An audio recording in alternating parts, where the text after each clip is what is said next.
We'll start a class with a short prayer, after a short prayer to the spiritual master.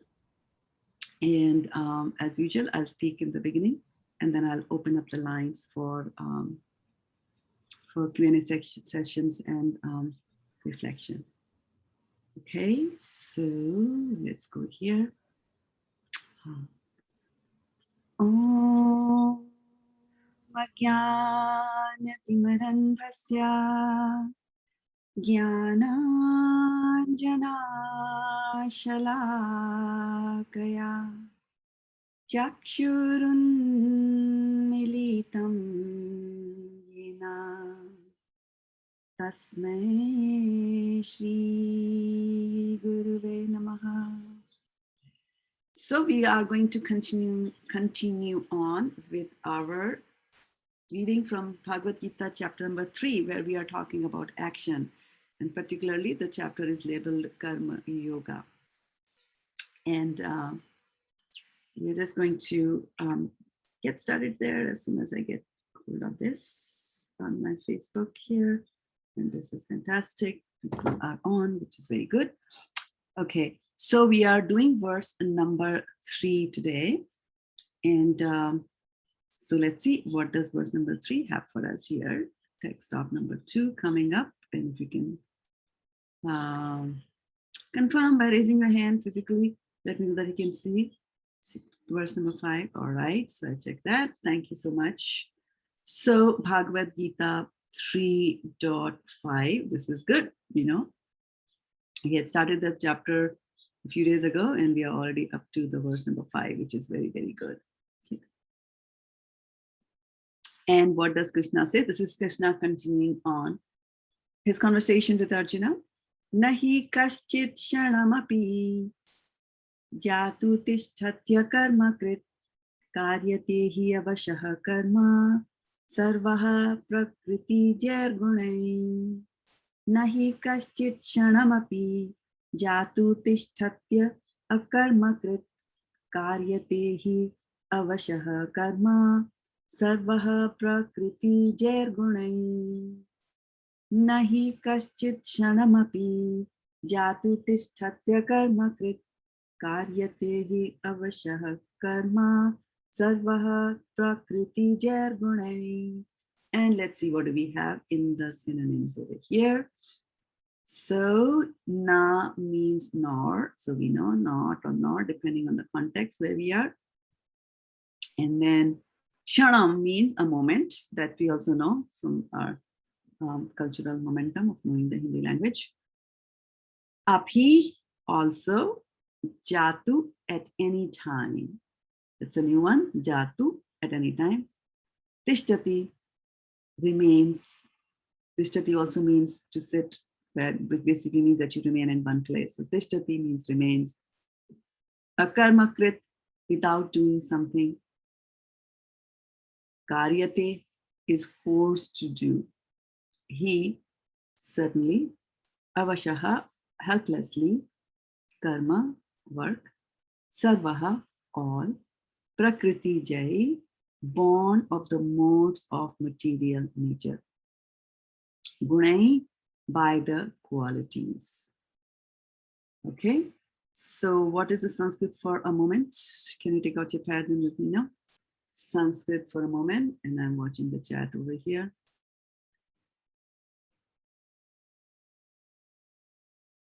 All right, some real nimble fingers over here. So we have Aruni, Shanam, Sutapa, Sukomal, Sadhana. Everybody says Shanam. Very nice. Okay. And if somebody is born from the modes of material nature, what do we call that? Born from the modes of material nature.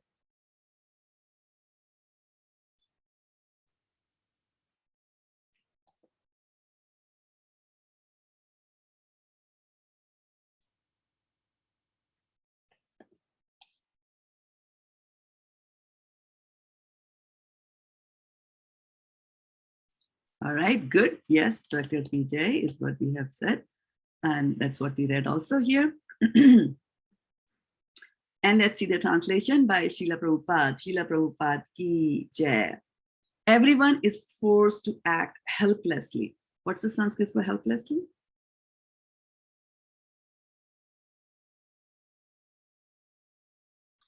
Sanskrit for helplessly?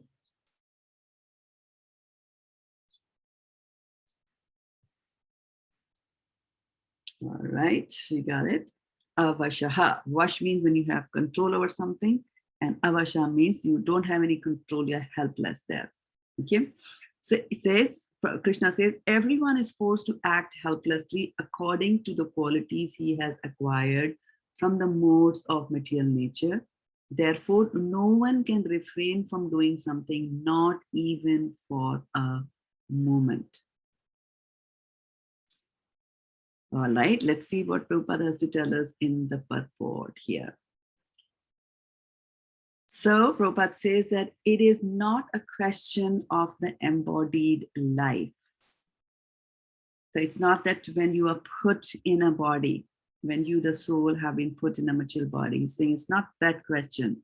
It's not a question of embodied life, but it is the nature of the soul to be always active. So this we have to remember, that to be always active is the nature of the soul. Without the presence of the spirit soul, the material body cannot move. That we all know. The body is only a dead vehicle to be worked by the spirit soul, which is always active and cannot stop even for a moment. As such, the spirit soul has to be engaged in the good work of Krishna consciousness. Otherwise, it will be engaged in occupations dictated by the illusory energy. In contact with material energy, the spirit soul acquires material modes. And to purify the soul from such affinities, it's necessary to engage in the prescribed duties enjoined in the Shastras. But if the soul is engaged in his natural function, Krishnera Surup Hoye, Nitya Krishna Das. So that is the Surup, that's the natural function of the soul. If the soul is engaged in his natural function of Krishna consciousness, whatever he's able to do is good for him. Very, very important. If a soul is engaged in his natural function of Krishna consciousness, whatever he's able to do is good for him. The Srimad Bhagavatam 1.5.17 affirms this. So 1.5.17 is that part or portion in Srimad Bhagavatam where the conversation is going on between Narada Muni and Srila Vyasadeva before Srila Vyasadeva sits down to write the Srimad Bhagavatam. So, Vyasadeva has just finished writing the Vedas, documenting the Vedas, the Puranas, then he did the Vedanta Sutras. He has done all that, but he's not feeling good. Or in fact, on the contrary, he's feeling very bad. Melancholy is the word used there. And so then his spiritual master comes, and then he gives him a series of instructions, which span a couple of chapters there. So Srimad Bhagavatam 1.5.17 affirms, says, Tyaktva swadharmam charanam bhujam hare bhajan apakpo tapate yattato yadi yatra kvabhatram abhudamushyakim kuvarta apto bhajatam swadharmataha tyaktva swadharmam charanam bhujam hare bhajan apakvo tapate tato yadi yatra kvava bhatram abhudamushyakim kuvarta apto bhajitam swadharmataha. And what does it mean? If someone takes to Krishna consciousness, even though he may not follow the prescribed duties in the Shastras or execute the devotional service properly, and even though he may fall down from the standard, there is no loss or evil for him. Okay, so here now, can you give me an example of someone who did devotional service but did not follow the prescribed duties in the Shastras and did not do it properly, the right method, but was indeed a huge devotee of the Lord, but did not do it properly? Any name comes to your mind?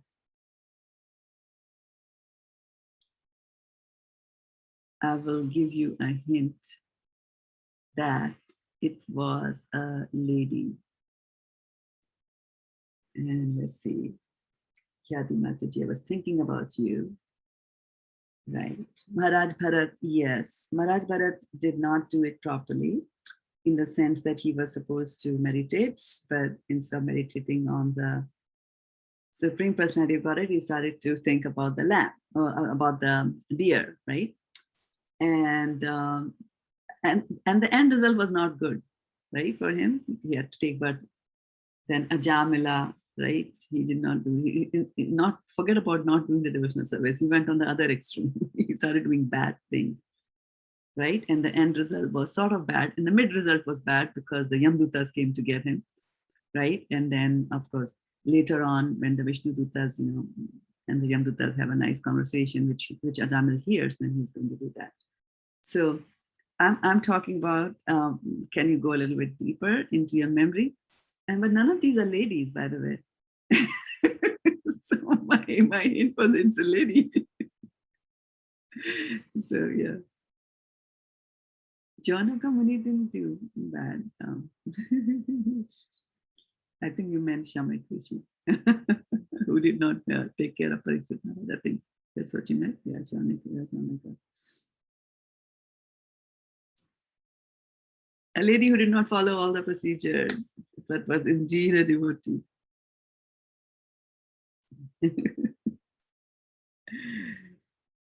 Radharani always follows procedures properly. She's such a prim and proper.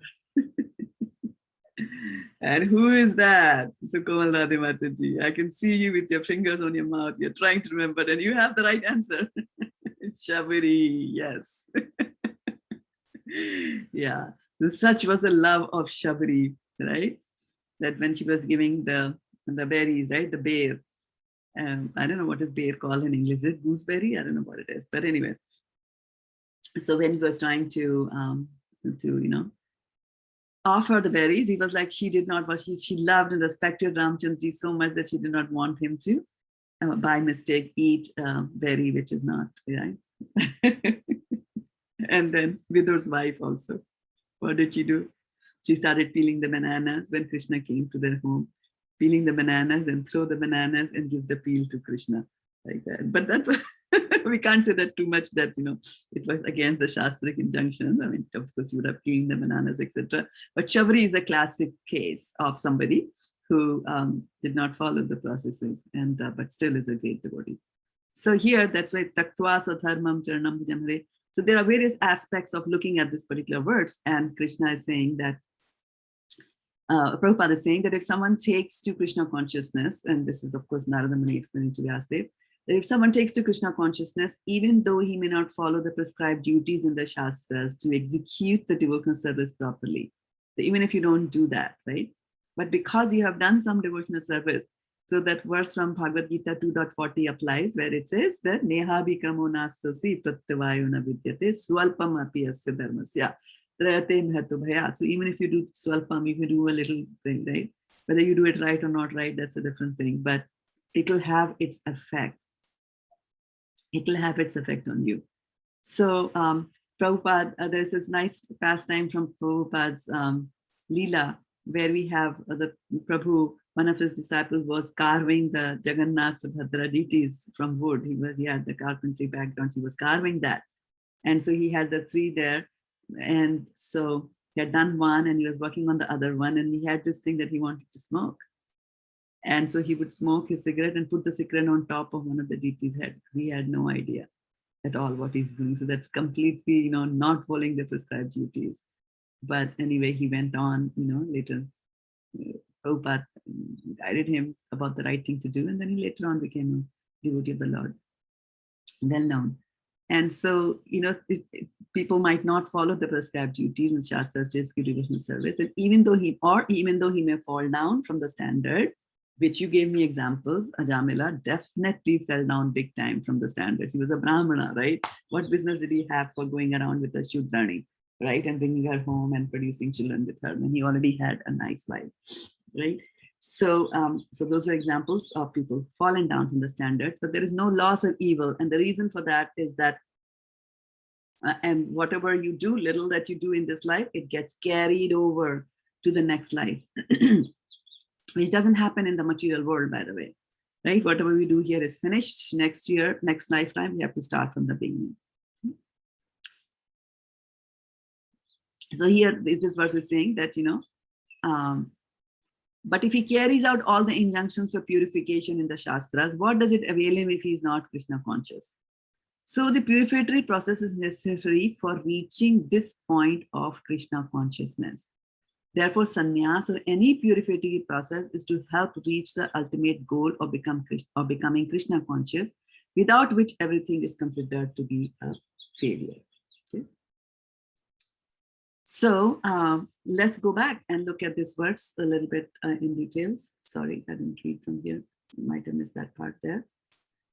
Okay, so Prabhupada is talking about somebody taking to Krishna consciousness. And then, of course, he's talking about that the nature of the soul is to be always active.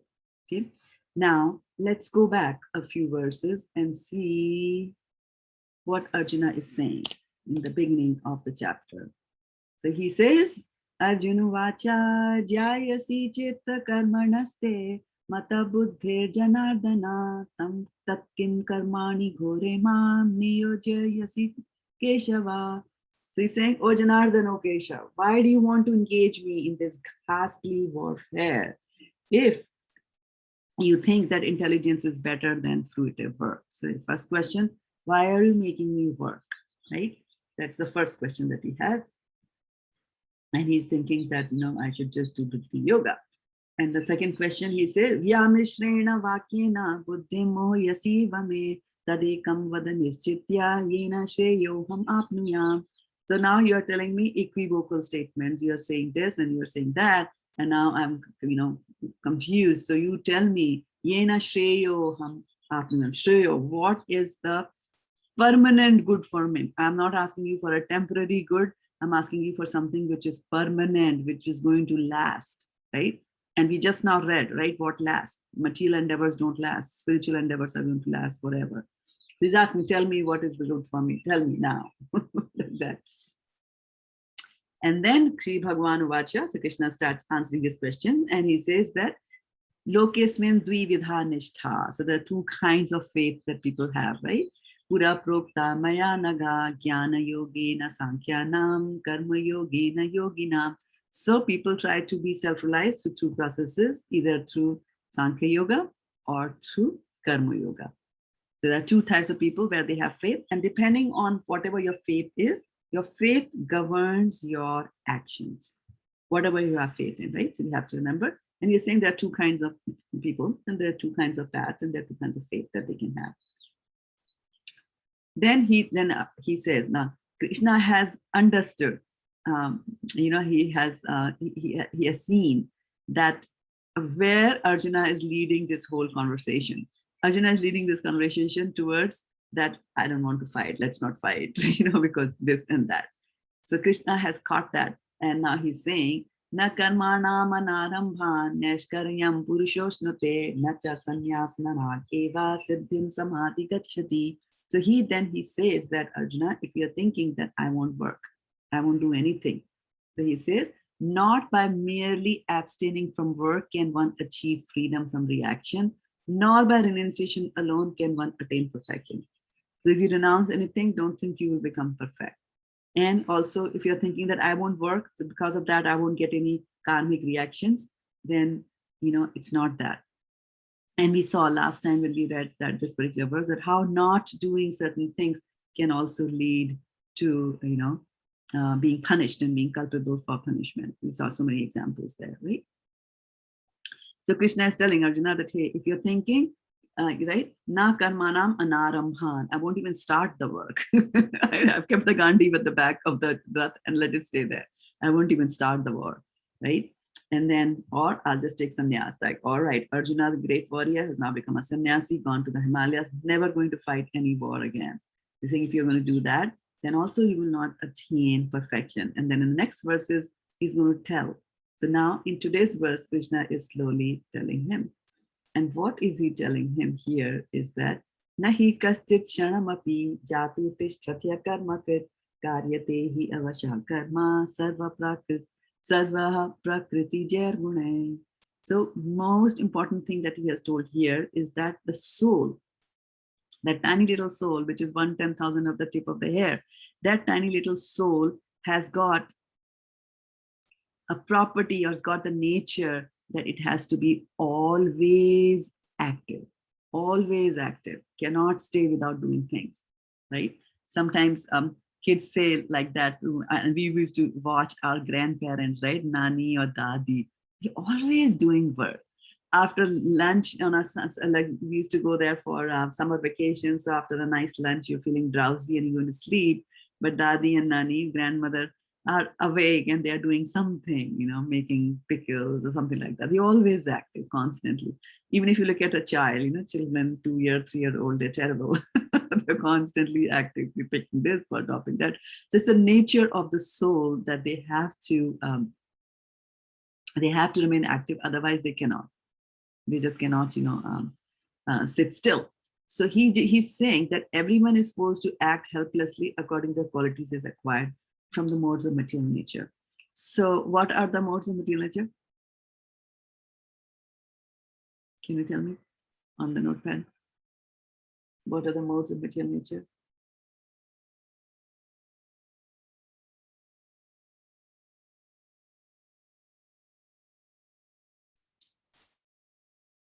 Yeah, so sattva, rajas, and tamas. Tamas are the three gunas, right? And we have this famous picture of Srila, from Srila Prabhupada's books, where he shows that there are three very beautiful ladies, and they have got strings in their hands, and then there is a soul below, and who's tied. All his parts are tied to these strings, and these are like, this soul is like a puppet, or embodied soul is like a puppet, and these three ladies are, making the puppet move. And there's such a nice description of that. So when you like, whenever there's a puppet show, the kids go and watch the puppet show and they really think that the puppets are moving, right? They're so excited. And they will go and watch because they can't see the thread. Okay. But then adults can see it. That, okay, there is a puppeteer and he's making them move. And then of course, the more advanced people, they also know that the puppeteer is also being moved by the biggest puppeteer of this world, and which is Lord Krishna. Right? So he's saying that everybody is forced to act helplessly. I mean, if the puppeteers in that picture, the three ladies in the picture, if they stop moving their hand, the puppet also stops, right?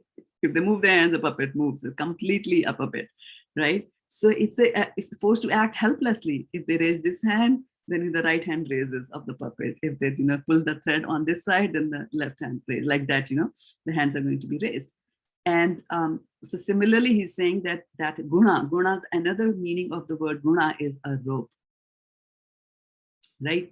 And the meaning of it is a rope. And so this prakriti, or the three ropes of material nature, right? Or the three modes of material nature, they are like ropes, and they will make the embodied soul act in a particular manner according to the consciousness that you have acquired. Right? So there is sattva guna, there is rajoguna, there is tamoguna, right?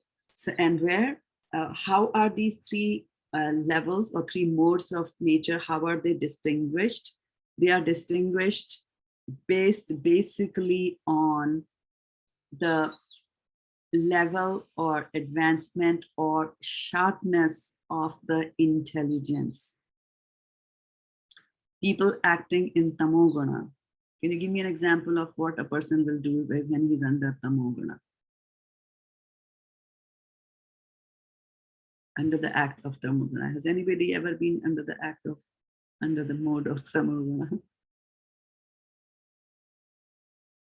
What will tamoguna do? Yeah. Give me an act, not a characteristic. Yeah. So you will sleep during the day, huh? You go to sleep, right? How much intelligence is required to sleep?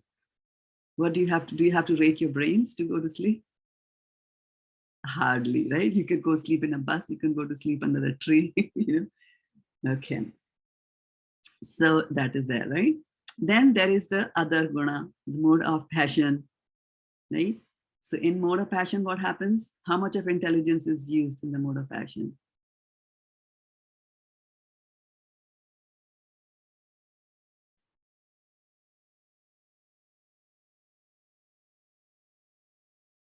Yeah, there is intense endeavor. How much of intelligence is used?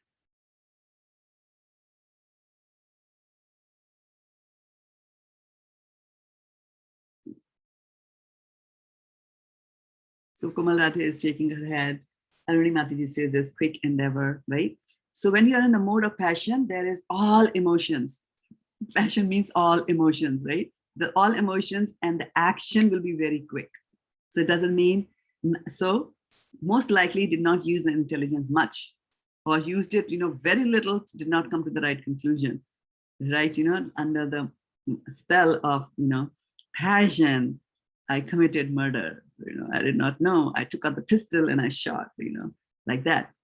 It's in the mode of passion that people do. So yes, you might use intelligence, but not completely and in the right and the wise way. Then in the mode of goodness, right? In the mode of goodness, then yes, when you're in the mode of goodness, you're calm and quiet, you're peaceful, you're eating the right things, not pungent food, and so on and so forth, right? And so there you are using your intelligence. However, it is still a guna, sato guna. So you're still tied by the modes of material nature. Whatever good behavior you're doing, whatever you're doing is still hovering on the material plane, right? So Krishna is saying that everyone is forced to act helplessly according to the qualities he has acquired from the modes of material nature. And this we see very clearly in the Mahabharata, when Krishna goes to, when Krishna goes for the peace treaty and talks to Duryodhan there. And he explains that, and he says that, Kshatriya dharma is to administrate. Why? Because he's in that mode. They cannot, these are modes of material nature. So the kind of consciousness that they have, the Kshatriyas have got, they have to administer.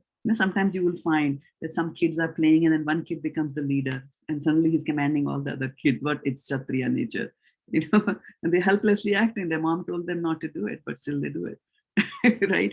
So they're acting helplessly according to the modes of nature that they have acquired. So he said that they are Kshatriyas. So you have usurped the entire kingdom, but at least give them five villages because they need something to administer. The Kshatriya will not cannot beg. Although Arjuna in the first chapter was saying that it's better for me, not to fight, give it everything to all of them. Better for me just to beg and things like that was his mood in general over there. But here, see, Krishna is telling him, and this happens to us also when you go to do book distribution and you're trying to collect funds. So when you go to book distribution, you're trying to collect funds, you are begging for funds in the end, right? There's begging that puts us in the right place. And so when we go and ask, and the person says no. So if there is a lot of Kshatriya in us, we might make a face, we might say something, sometimes fight, the devotees might make a gesture and aha, and something like that, right? So they're acting helplessly, although they know they're not supposed to do it, but they don't even know how the words came out, how the action came, how the gesture came, and so on and so forth. So Prabhupada is saying everyone is forced to act helplessly. So there is Rajogun, Tamogun, and Sattvam, right? Sattvagun, right? And then we also know that beyond these three modes is the Vishuddha Sattvam. Vishuddha Sattvam. So it's very interesting thing that, people, you have to rise. Typically, we rise from, if one is in the mode of ignorance, can go to passion, from passion can go to goodness. And Sattvam Yad Brahma Darshanam, from the mode of Sattva, you go to the higher, which is Vishuddha Sattva. Now, why they are saying Vishuddha? Vishuddha means pure. Pure means it's not contaminated by the modes of material nature. And what do the modes of material nature do? They are like a rope that bind you. They look like a rope that binds you. And what does that rope do? It binds you to doing material things. But then when you come to Vishuddha Sattva, there is no guna there. The word guna is absent. Vishuddha Sattva. So it's Sattva, it's goodness, but Vishuddha, it's pure goodness, like that, right? So it's not going to bind you to any of the material activities. And that's what Prabhupada says there, that, if a person is doing activities in pure Krishna consciousness, then, it's good for him. Otherwise, if you are trying to indulge in any of these modes of material nature, mode of goodness, it's good, but it'll continue to bring you back into this material world over and over again, because you've done some good. Now you go to reap the results of that goodness that you have acquired from there. So one thing very interesting is over here, right? And I just want to bring it here.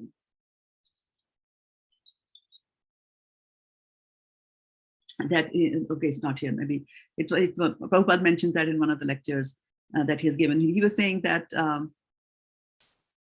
he was, I think he was in Los Angeles, and he was driving in a car. Somebody was driving the car, and then he saw a billboard, and on the billboard it said that if you become silent, then you will become God. If you become silent, then you will become God, right? So, and basically they were saying that, you meditate and things like that. But, here Prabhupada pointed out that here in this particular verse, Krishna is saying something completely opposite. He's saying that you cannot remain silent in this material world. There's always going to be some chatter in your head, either in the mode of goodness or in the mode of passion or in the mode of ignorance. The real silence that you get, the real silence on your part, is that when you start speaking Krishna consciousness, that is the real silence, because now you have risen above the modes of the material nature and you're engaged there in something which is very, very transcendental in nature there. So, and then when it talks about, tyaktva sadharmam charanam bhujam hare, right? So if somebody leaves his duties, swadharmam, right? But so now that's the extreme.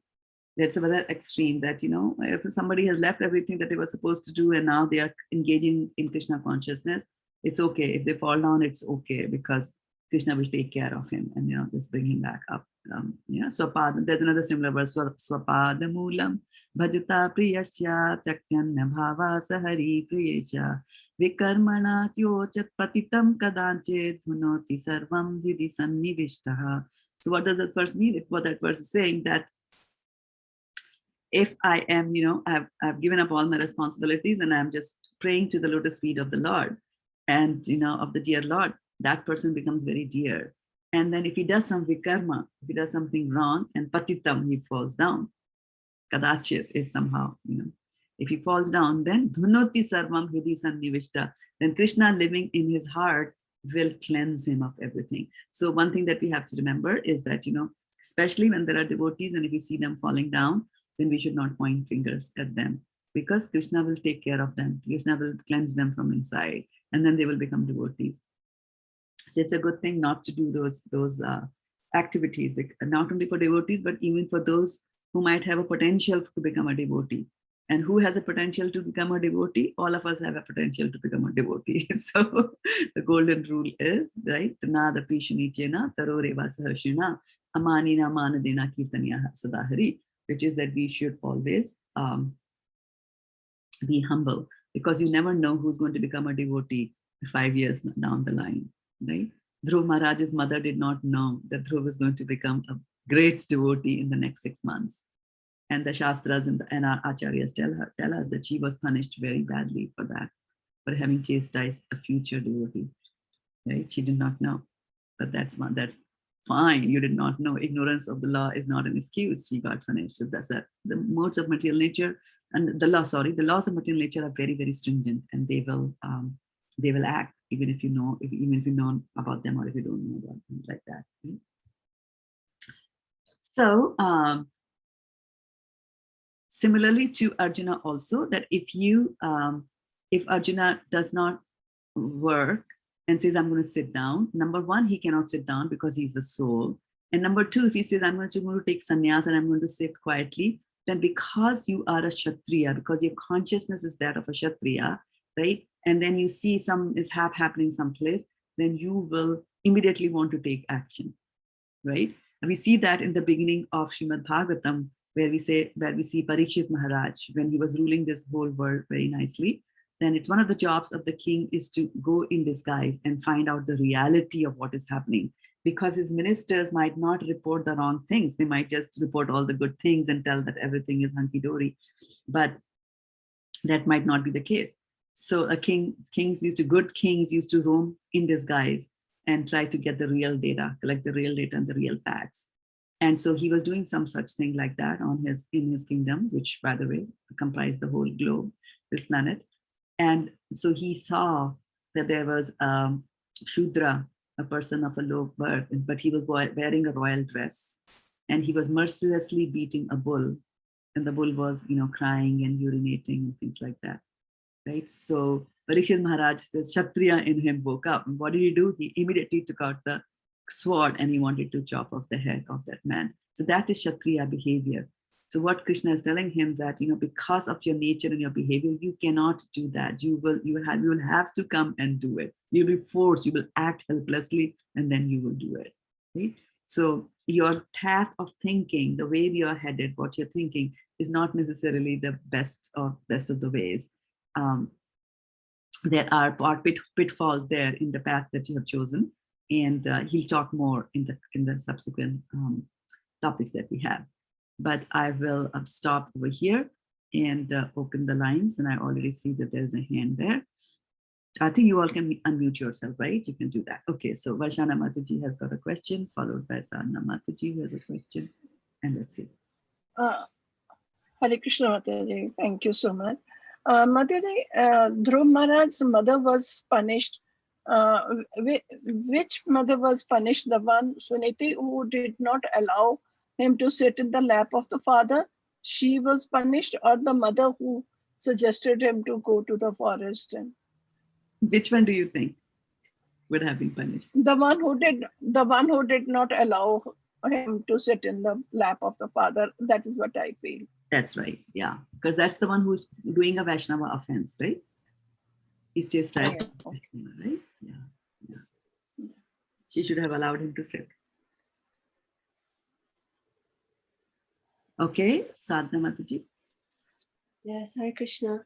I was wondering, so, Bhishma Dev was both a Kshatriya, and also, did he not come from a sannyas line or something and know the Shastras? Well, Shastras, people knew at that time. He didn't come from sannyas line. He was the son of Ganga. Ganga, right? But he's not necessarily, Ganga is not sannyasi. She's just Ganju, she's a demigoddess, but she's a demigod. Like that. She's not from a sannyasi line. Bhishmatama used to be full of passion. He used to exhibit a lot. I mean, we know that Amba, Ambika, and Ambala, the way he goes there to get those 3 daughters for the brothers that were there as wives, and the way he behaves there, it's full of Kshatriya valor. I mean, not that he was misbehaving, but his behavior was very, valiant. So he used to do that. Yeah, he was very well known for that.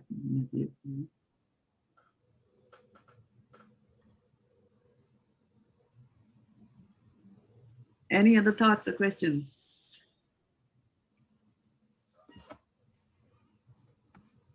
Anything you heard? Anything you read?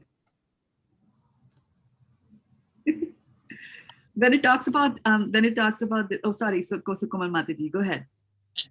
I was just curious what happened when Parikshit Maharaj saw the boy with the mule. What happens after? Saw the man dressed in those, harassing the bull. Yeah. So this is very, very symbolic. It's a very, very symbolic story. And so bull is there, and there is a cow also. And the bull is standing only on one leg. The 3 legs of the bull are broken. And so this bull actually represents dharma. And there are 4 legs of dharma. And each of the 4 legs actually represent the 4 regulative principles that we do. And so in each yuga, one leg of the bull falls down.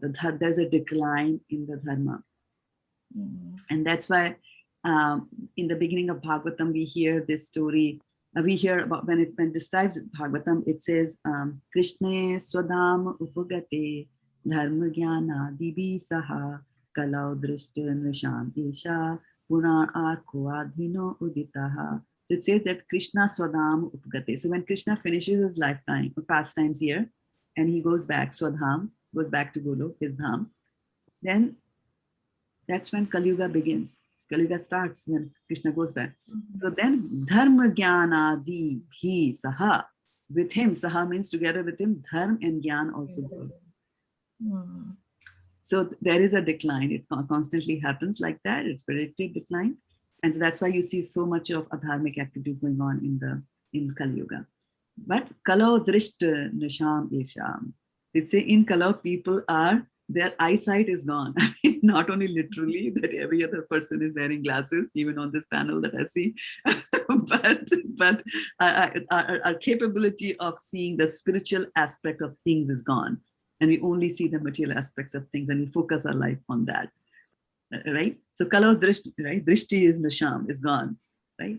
Punar Arko Adhinodita, the son of the Puranas, the Srimad Bhagavatam rises in the modern time. So that's the place to go. So obviously in the Bhagavatam, then the narration is starting right in the beginning, that Parikshit Maharaj is out looking at, to see what's happening in his kingdom, and he sees that this man in royal robes, and it's a very, very symbolic thing.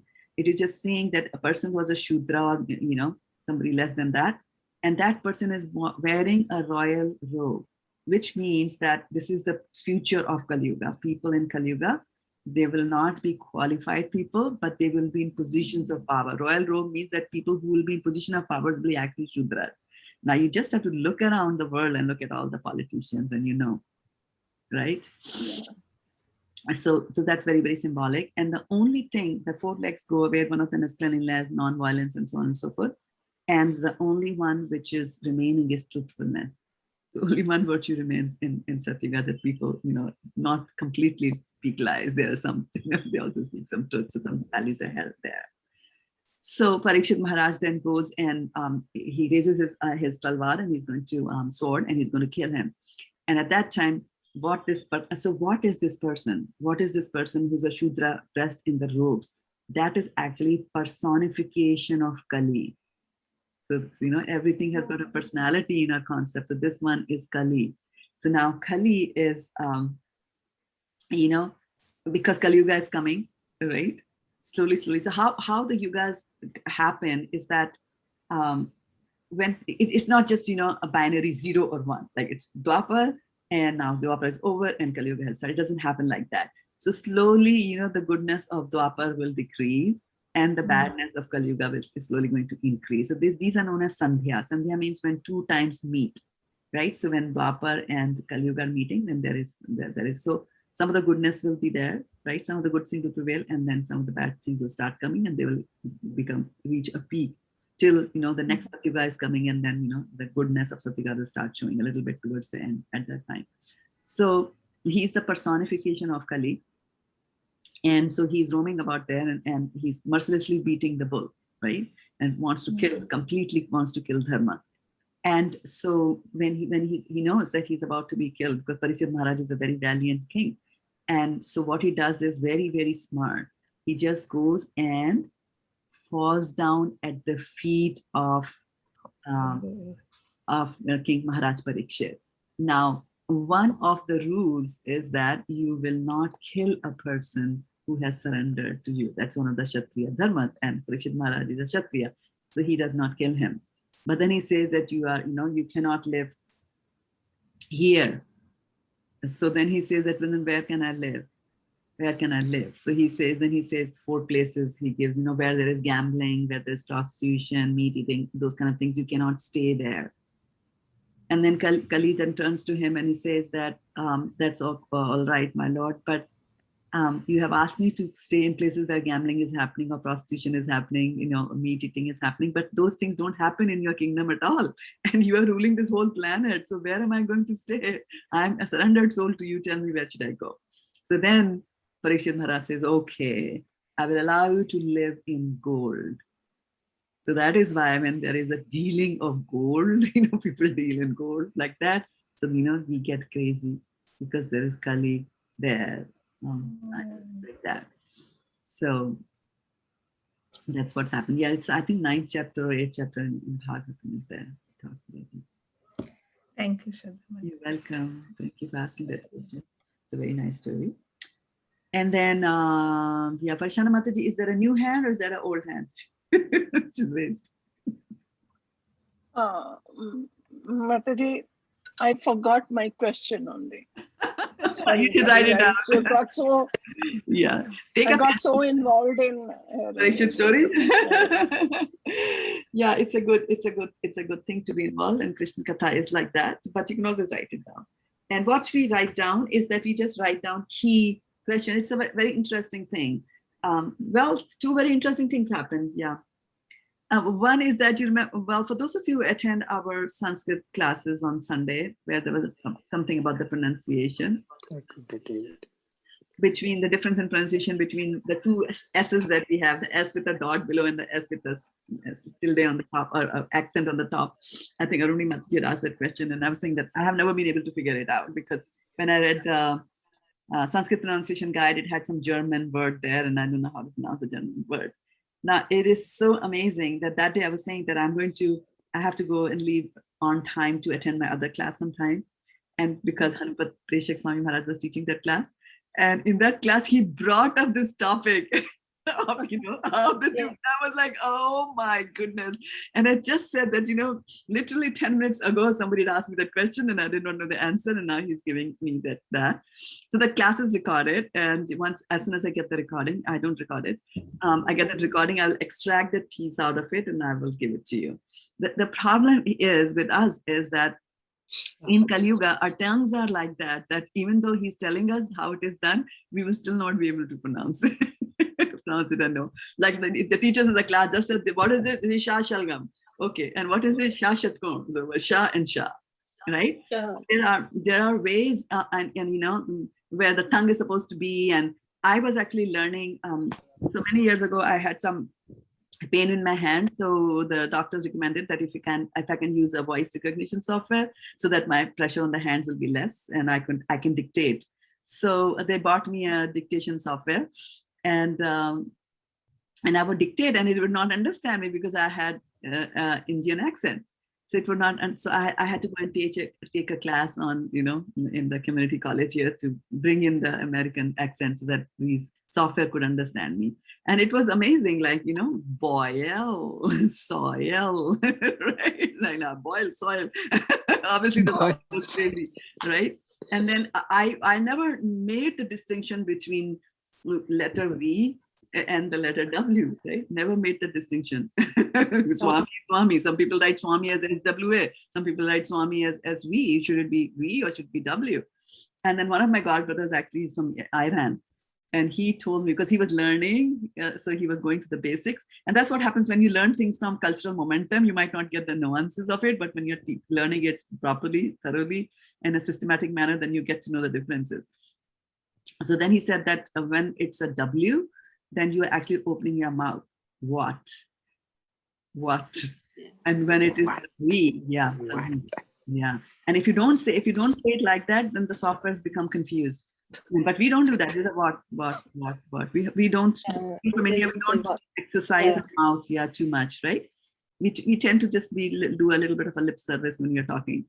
And for very, it was like not very. And then I noticed that if I said very and very, I would not know. My ears are not tuned to notice the difference between the two, but the software did. The software understood when I did a very and when I did a very. It understood it. I do not know. My ears are not tuned to know the differences. That reminds me, my daughter has Alexa. And that one, she is. I'm scared of Alexa. It won't listen at all. 3 times I said, forget it. I cannot say it. Stop it, Alexa. She won't stop it. No, when my daughter comes and she says, then it stops it. Yeah. Shraddha Mataji, on that Sunday, actually, Sadhana Mataji had asked you about the dot below and the dot above. Sadhana had asked me. Acha, okay, yeah, good. And then I had said that it was the dot below was the hard sh, and the dot above was the sh. And then later on, I looked at the Sanskrit. So if you look at the Sanskrit, the dot above below is the ch, and the dot above is the sh. So it's there in the Sanskrit. So it's easy to make out when you look at the Sanskrit script. Yeah, and Sadhana Mataji doesn't understand this. She can read that. Yeah, she can read it, but still, Krishna. She's saying Krishna. As if, we should be pronouncing Krishna in a different way, right? It's like Ksha, right? How do we pronounce Krishna? So I can't do that, yeah. So, and actually, this is so funny and amazing, actually, that when I was reading Sanskrit, when I was reading Hindi, there were some letters in Hindi which were extra and they had a different pronunciation. And when my younger sister, who's much, much younger than I am, when she went to school and I looked at the letters that she had, she was given much fewer letters, So they were also simplifying the Hindi, and the word jha, jha could be written in two ways, and then the other way just disappeared. So there's a lot that happens to the language also. Things change. This is a world of changes. Things change all the time. Yeah. So, so I will give you. Mataji, this you said Kali, where he wants to be in the thing, Parishmara said he can go in the gold, but he himself got into trouble in that. Is that right? Because he was wearing, and Kali was in that gold. Because of that, I think he did the dead snake story comes. Yeah, he himself got it. Yeah, there's so many interpretations to that. Yeah, there's so many interpretations to why. Yeah, Shastras, you can keep on advising. And Varshal Mataji, did it come back, the question? Yes, Mataji. Okay. Mataji, the question was that we still in the period of that which is Sandhya changing, because it is only 5,000 years. Yes. So that's why I wanted to ask. Yes, and the Sandhya last. So we're not fully Dharma, we did lose. Yeah, good question. Because the Sandhyas typically last for 10,000 years. And if you remember, somebody had asked Prabhupada, how long will the ISKCON movement last? And he said it'll go on for 10,000 years. 10,000. Right? Because he's thinking about the Sandhya in that perspective. Yeah. So we are safe. It won't, Kali Yuga won't start in the middle. We might be born again. We don't know. It'll go on for how long, did you say? 10,000. Sandhya typically goes for 10,000 years. But we should be back to Godhead. Don't linger here. It's not a good place to be. So Mataji, Sandhya is like so disturbing. So it really Kali Yuga would be more bad than now. Yes, it will be worse. And actually, it'll be going. Yeah. As you go to the 12th canto of Srimad Bhagavatam, you'll notice that there are descriptions of what's going to happen in Kali Yuga. There will be so few devotees, and others will not be allowing them to take part in spiritual activities. So poor people, they'll be forced actually to go and they will be forced to go and live underground. And but then shouldn't Krishna come at that time, because he says when there's so much irreligion and so much Kali Yuga, I will come. Then shouldn't he come? He will come. He comes as Kalki. Yes. But when? It's already so bad. No, this is just the trailer. It can get worse. Yeah, this is just the trailer. It's going to be worse. Actually, do you want to know how bad? And I'm quoting from Bhagavatam. Yeah. It becomes so bad that people will produce children so that they can eat them. Oh. So all this is really a demotivation to go on with Krishna. I mean, conscious. No, I mean, it's getting better. It gets worse. Right? No, there should be a motivation. Go ahead, Kathy. So, Mataji, I have heard this since I'm pregnant. One of my doctor was saying that now they preserve the placenta and make it capsule. So placenta is the cord of the child between mom. And then mom eat that and it reverses your aging. And I was like, that is disgusting. So when they're saying that people will eat their own kids, it's like you're eating your child's placenta, right? So no, they use the placenta for a lot of things, like stem cell regeneration. Yeah, so storing it and using it for child purpose is a separate thing, and then making it capsule and using to reverse the aging of the mother is a different thing. And which is a very interesting thing, that although mankind is trying constantly to overcome death, right? None of us wants to die. And if somewhere we can find out that pill that will prevent us from dying, but we have not thought about the consequences of what's going to happen. I think, Mataji, the desire for not to die is because we are soul and we are eternal, but we forgot that we are soul, right? So that desire to live eternally stays. And then since we perceive that we are material body, like we strive to survive and do whatever we can do in economic development. I think I read this in 11th canto of Bhagavatam. Yes. That is why there is like so much of striving for anti-aging and like all the scientific discoveries. Exactly. But what I'm saying is that have we ever thought of the consequences of that? Yeah. It's I like know. I was talking to my daughter, and she said that people are starting to work even longer. People are forced to work till they are 70 years of age. My mom retired when she was 58. Now people work till they are 70. So if there are people in your office who are still working, then where's the chance for you to get promoted? Right? And what about the space that will, if nobody dies, how much of space will be required on this planet to live? Can we imagine with whatever that we have right now? There is traffic jam, shortage, global warming, all that kind of thing. Imagine if every one of them still continues to stay here, what's going to happen? You never think about that, those things. Death is a very natural process, and again these again yugas will start, no? From after Kali Yuga, again the Treta Yuga and others will start, and Krishna has to come, and the other avatars has to come. So all those things will consequences and all is different.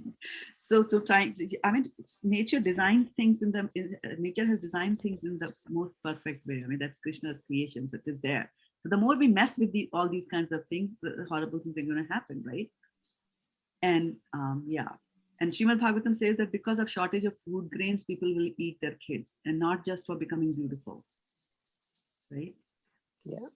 And so these beauty and all these kind of things, people don't understand. There's always a fine print, because there are beautiful old women also. Yeah.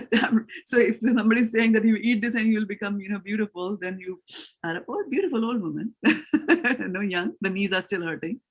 What is the beauty going to do? Blood pressure is still high. So, the wrinkles are not there, maybe.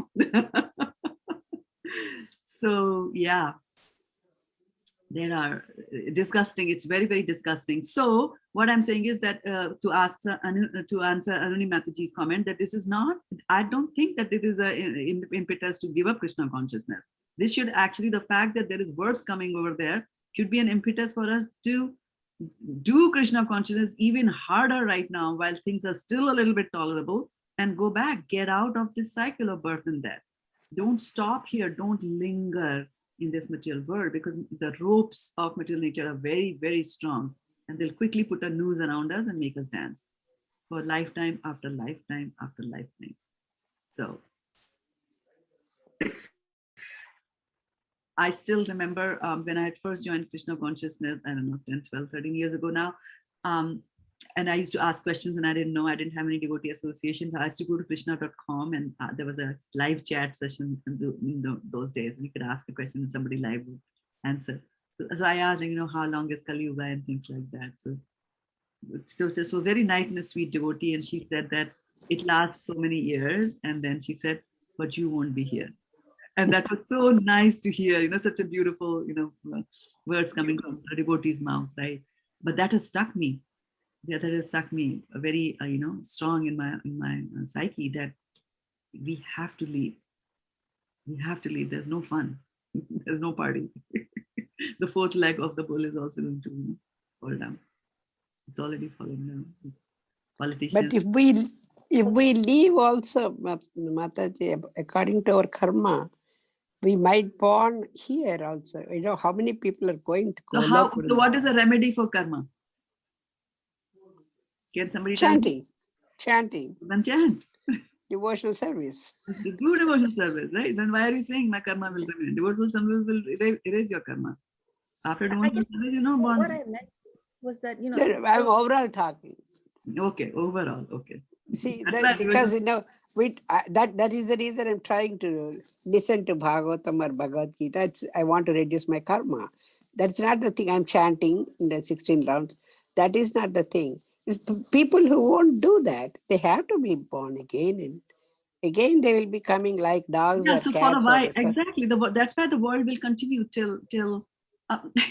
In some place it was said that if everybody in this universe is purified, don't worry, more pure souls will come and they will occupy the space here.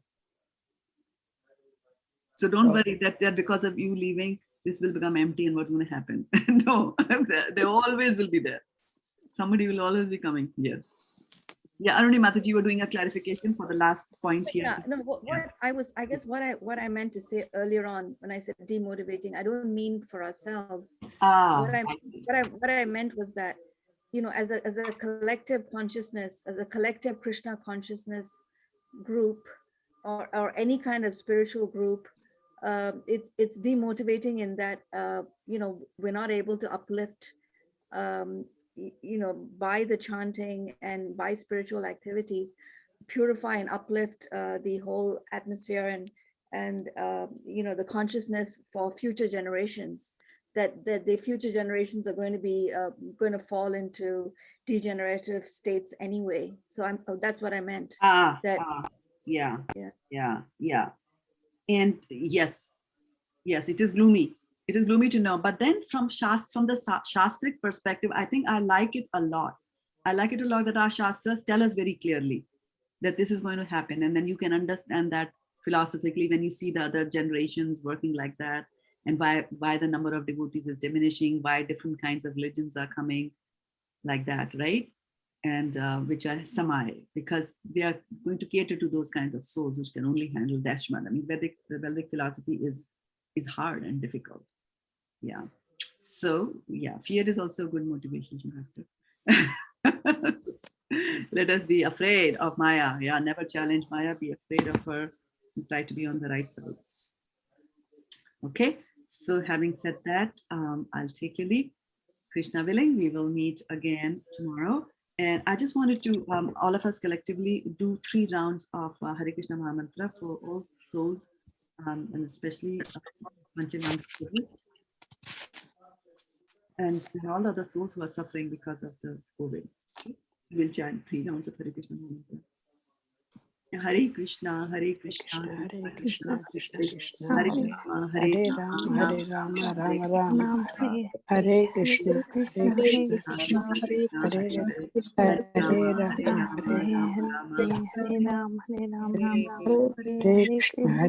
Krishna, Krishna Krishna, Hare Rama, Hare Rama, Premanande. Thank you, Mataji, yesterday I couldn't attend the class and I was in the so temple. much. No problem.